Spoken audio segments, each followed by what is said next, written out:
بات ہے تو کڑوی پر ہے سچی کہ ایک مرد کی غیرت کا اندازہ اس کی عورت کے لباس اور پردے سے لگایا جا سکتا ہے۔ ایک بدو کی دلہن کو جس گھوڑے پر بٹھا کر لوگ لائے تھے، دلہن کے گھوڑے سے اترتے ہی اس بدو نے اس گھوڑے کی گردن تلوار سے الگ کر دی۔ لوگوں نے اس سے ایسا کرنے کی وجہ پوچھی تو کہنے لگا، میں یہ برداشت نہیں کر سکتا کہ میری بیوی کے اترنے کے فوراً بعد ہی کوئی اور اس کی پیٹھ پر بیٹھ جائے،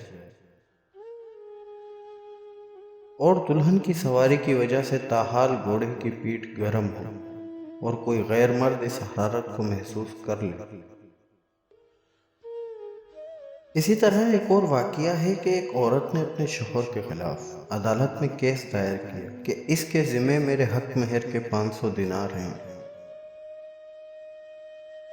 عدالت نے شوہر کو بلا کر پوچھا تو اس نے انکار کر دیا۔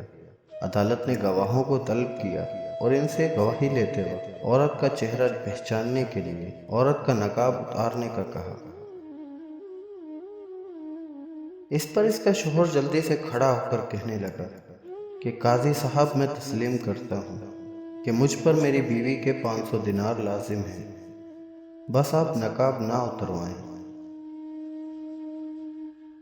یہ سن کر بیوی کہنے لگی کہ قاضی صاحب، آپ تمام حاضرین گواہ رہے ہیں کہ میں نے اپنا حق مہر بخش دیا ان کو۔ قاضی بیچارہ حیران و پریشان کہ یہ کیا ہو رہا ہے۔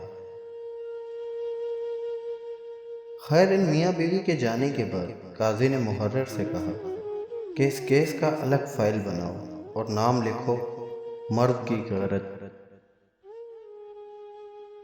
علامہ ابن قیم فرماتے ہیں کہ انسان کے دل میں غیرت ہوتی ہے، اور اگر غیرت نہ ہو تو اس دل میں محبت ہو ہی نہیں سکتی،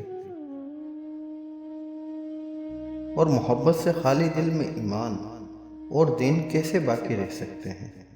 علمیہ ہے کہ آج کے ترقی یافتہ دور میں حوا کی بیٹی اور عصمت مسلم کو بلا روک ٹوک نیم برہنہ کرنے پر امت فخر کر رہی ہے،